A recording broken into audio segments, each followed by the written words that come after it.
From the studios of K.L.P. Entertainment, this is SNN Sports.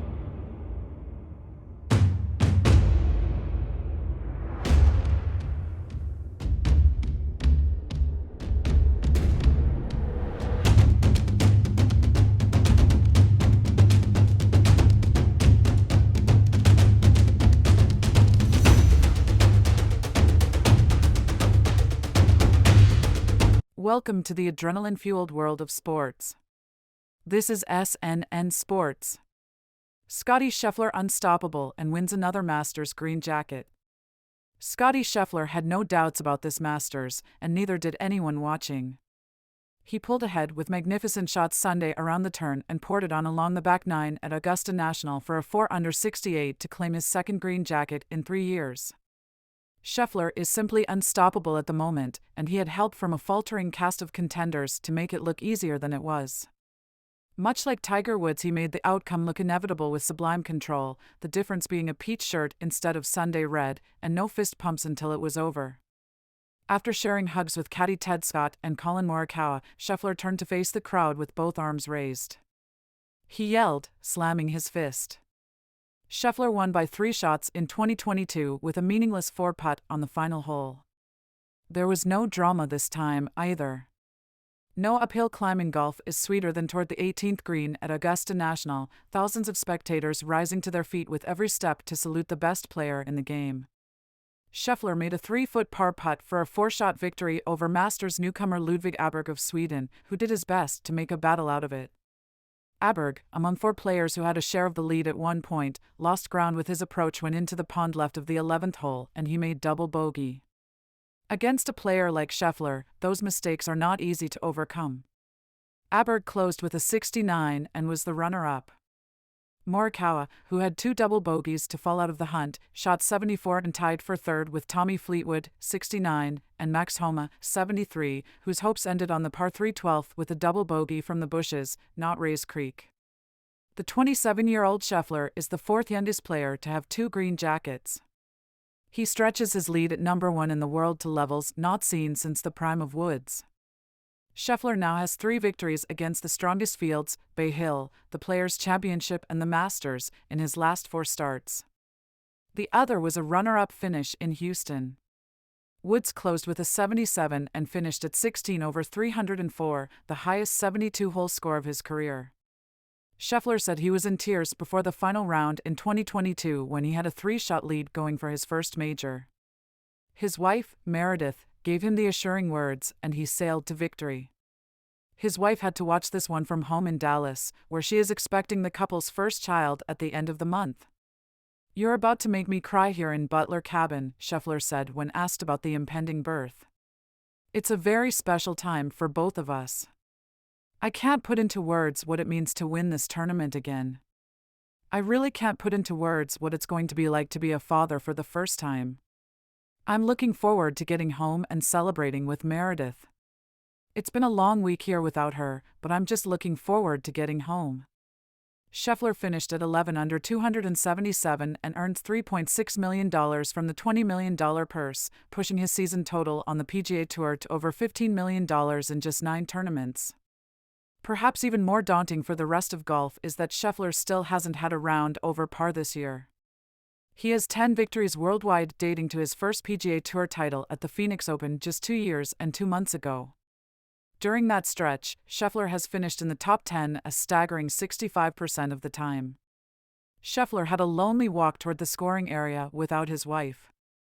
His 2 sisters, Sarah and Molly, were the first to greet him, followed by his parents and Randy Smith, the only coach he has ever had. It was the 4th straight Masters when the winner came to the 18th green with one arm in the green jacket. That doesn't mean Sunday was a walk in golf's most gorgeous garden. 4 players had a share of the lead at various points along the front 9, and then Scheffler began to assert himself with 3 straight birdies around the turn. He got up and down with a 10-foot birdie putt at the par 5/8. He hit the perfect wedge that caught the ridge and came inches within going in on number 9, leaving him a tap-in birdie.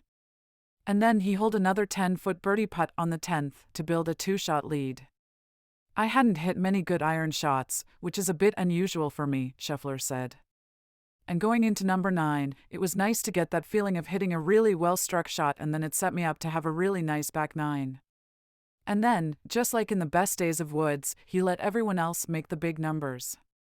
In the group ahead, Aberg's approach to the 11th slammed off the bank and into the water, leading to double bogey.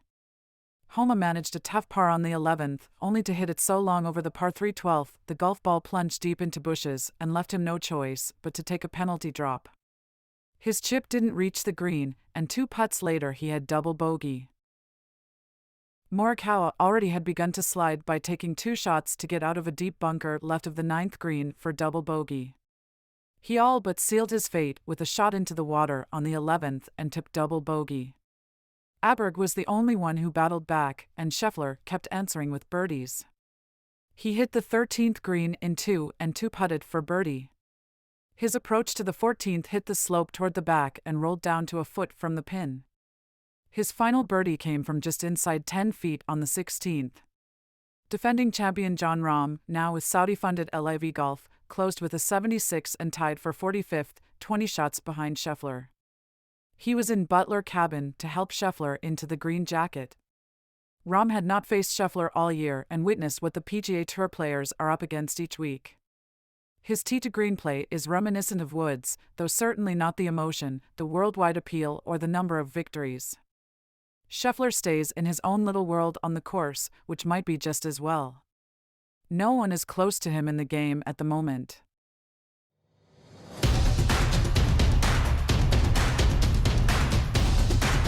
From the studios of K.L.P. Entertainment, this is SNN Sports.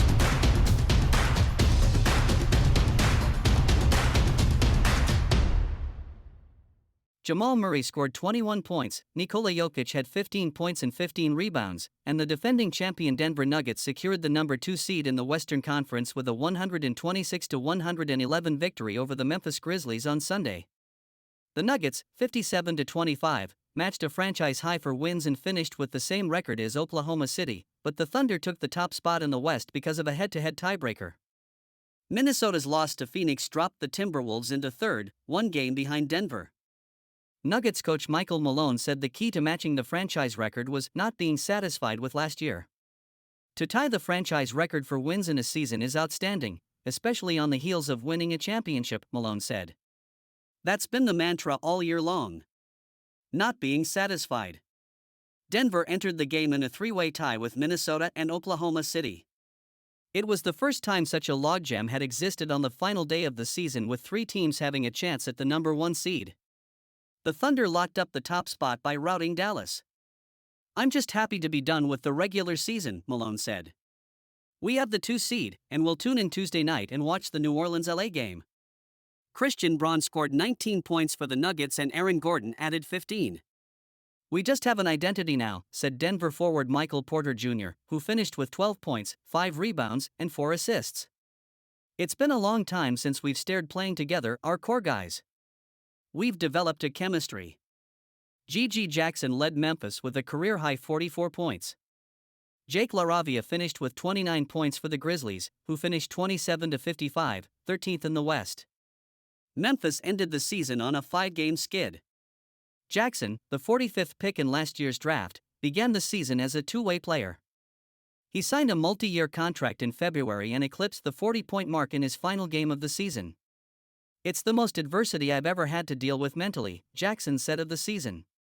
"My entire career with basketball, everything was given and super smooth. I just had to sharpen up and polish." Denver couldn't build a significant lead in the first half, until a 9-0 run in the latter stages led to a 66-54 halftime advantage. Denver shot 51% in the half, with Murray scoring 19 points. An 11-2 burst for Denver to open the second half increased the lead to 21, and the Nuggets eased home, with their starters sitting out the fourth quarter. While key Denver players like Jokic and Murray were listed as questionable before the game, the team's regular starters all played.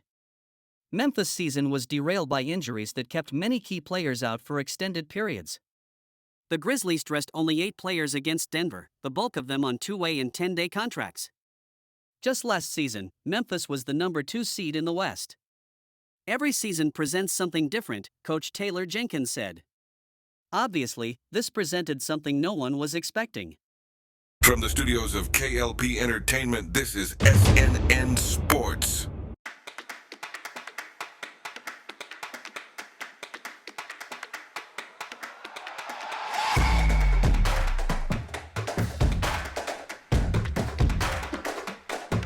Title winner Xabi Alonso enjoys special moment as Leverkusen coach and looks to the future. The road leading to Bayer Leverkusen's stadium has a new name. It's Xabi Alonso Avenue, at least to the fans. It was here that they lined the road to greet the most in-demand coach in world soccer and his team on their bus ahead of the triumphant 5-0 rout of Werder Bremen on Sunday that sealed Leverkusen's first Bundesliga title. The way to the stadium was unbelievable. You can feel that the fans were totally ready, totally convinced that we will do it, close quote, Alonso said. After getting through a crowd celebrating as if Leverkusen had already won, Alonso's task was to manage his squad's emotions. We spoke in the locker room that we have to transform this energy into positive energy. The renaming isn't official, not yet, anyway. For now, it's just a matter of a fan's sticker over the sign on what's still officially the Bismarckstrasse. But if Alonso can finish the season with the German Cup and Europa League, who knows? All that in his first job in a senior head coach role. Alonso commands instant respect in the locker room as a Champions League and World Cup winning player who worked with almost all of the biggest names in coaching. He's given a group of players with very different career trajectories, the self-belief to take on Bayern and the tactics to take the champion apart. Alonso refused to talk about the title for months, even after beating Bayern 3-0 in February to open up a lead which only got larger. We didn't speak too much about the title in our locker room, but we all had it in our head, close quote, he said Sunday. Before sealing the Bundesliga title, Leverkusen had already won another big victory over Bayern and Liverpool last month, when Alonso said he would stay for next season despite interest from two of the biggest clubs around. A possible vacancy in a year's time at Real Madrid may prove tempting, too. Bayern's new sporting director Max Sebel singled out Alonso for praise, while also vowing to hit back on the field next season. Special congratulations to Xabi Alonso, his coaching staff and the whole team, close quote, Ebel said in a statement. Your football has thrilled the Bundesliga. FC Bayern's streak has been snapped, but we will now put everything toward getting on the attack again. After Leverkusen stretched its German record unbeaten run to 43 games across all competitions this season, Alonso said he'd give the team Sunday and Monday to celebrate before the hard work begins again. On Thursday comes a trip to London as Leverkusen aims to hold on to its 2-0 lead from the Europa League quarterfinals first leg against West Ham. There's a German Cup final to win on May the 25th against second division Kaiserslautern. And the small matter of Borussia Dortmund next week in the Bundesliga, one of 5 games separating Leverkusen from the league's first ever unbeaten season. For now, Alonso is enjoying his success and the team spirit which has led him and Leverkusen to this point. When I feel that the team is behind me, the feeling that they want to believe, it's much easier, close quote, Alonso said in a mix of German and English, shortly before his players burst into his news conference to shower him with beer. That was my great enjoyment, that I had the feeling that the team was really committed, and once you have that it's much easier. I don't know what it will mean for the future, but at the moment it feels pretty great. From the studios of K.L.P. Entertainment, this is SNN Sports. Guardians cap homestand that began with total solar eclipse by rallying to shock Yankees 8-7 in 10. The Guardians began their first homestand staring at the sky in awe. They ended it with a stunning show on the field.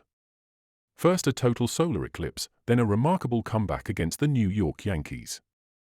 Cleveland capped a memorable opening week at Progressive Field on Sunday by scoring 3 runs in the 10th inning for an 8-7 win to salvage the finale of a 3-game series against baseball's top team.